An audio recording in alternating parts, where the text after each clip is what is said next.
పెట్టేసి తనకంటూ ఒక్క రూపాయి కూడా ఖర్చు పెట్టుకోలేని ఆ మగాళ్ళు కూడా బానిసలే కదా మేడం. నువ్వు సంపాదించిన డబ్బుని నేను ఖర్చు పెట్టుకోలేకపోతున్నానన్న దానికన్నా నేను సంపాదించుకున్నది నేనే ఖర్చు పెట్టుకోలేకపోతున్నానన్నది ఎంత దారుణంగా ఉంటుందో చూడండి మేడం. ఇందులో మగాళ్ళకి ఫినాన్షియల్ ఇండిపెండెన్స్ ఎక్కడుంది మేడం?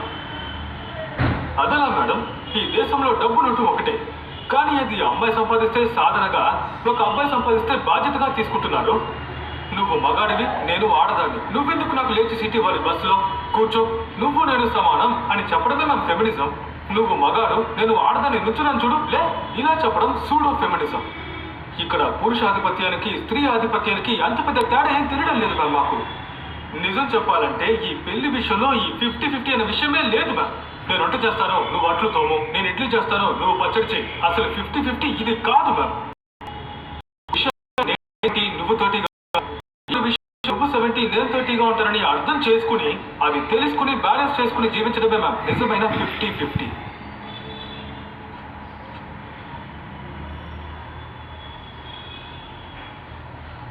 ఒక మగాడు తన కుటుంబం కోసం తన వయసుని యవ్వనాన్ని పూర్తిగా త్యాగం చేసి కొద్ది కొద్దిగా ఒక అందమైన లోకాన్ని తయారు చేసుకుంటాడు. అన్నిటినీ సిద్ధం చేసుకున్న తర్వాత ఇక హాయిగా జీవిద్దామని అనుకున్నప్పుడు నాతో అసలు టైం స్పెండ్ చేయలేదు, నీకు కుటుంబాన్ని చూసుకోవడం చేత కాలేదని చెప్పి తనని అలాగే ఒంటరిగా వదిలేసి వెళ్తే తను అక్కడే ఒక అనాథగా ఎవ్వరూ లేకుండా అలా ఆగిపోతాడండి. ఇక్కడ అందరూ నేనెందుకు తగ్గాలి నువ్వు అడుగుతూనే ఉన్నారు. పెళ్లి జీవితానికి అందం ఏంటి మేడం? ఒకరినొకరు అర్థం చేసుకోవడమే కదా.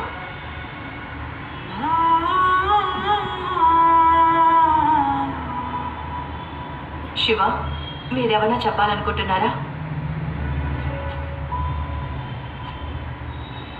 స్వేచ్ఛగా ఉండడానికి ఒంటరిగా ఉండడానికి చాలా తేడా ఉంది మేడం. తను మళ్ళీ వస్తే స్వేచ్ఛగా చూసుకోవాలని అనుకుంటున్నాను, కానీ తను ఒంటరిగా ఉంటాననుకుంటుంది మేడం. తను కోరుకున్నట్టుగానే మేడం. ఎల్జీబీటీకి ఇంత ఆదరణ తెలుపుతున్న ఈ ప్రజలే ఇంకా ఆడ మొగ మధ్య నువ్వు గొప్ప నేను గొప్ప అని గొడవ పడేది చూస్తున్నప్పుడు తమాషాగా ఉంది. చిన్న వయసులా కనిపిస్తోంది మీ ఇద్దరికి. నాకు డివోర్స్ వద్దు మేడం.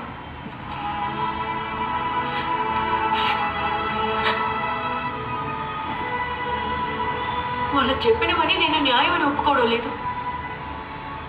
కొన్ని విషయాలు వీళ్ళు అమ్మాయిగా పుడితేనే అర్థం చేసుకోగలరు.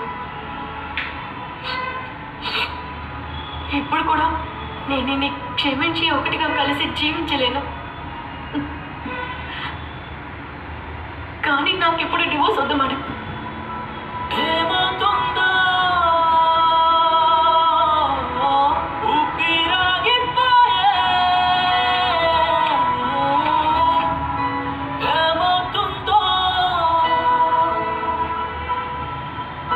నెక్స్ట్ వాయిదా ఇంకొక 3 నెలల తర్వాత వేస్తున్నాను. మీరిద్దరూ నిర్ణయాన్ని మార్చుకుని కోర్టుకి జంటగా వస్తే నేను సంతోషిస్తాను.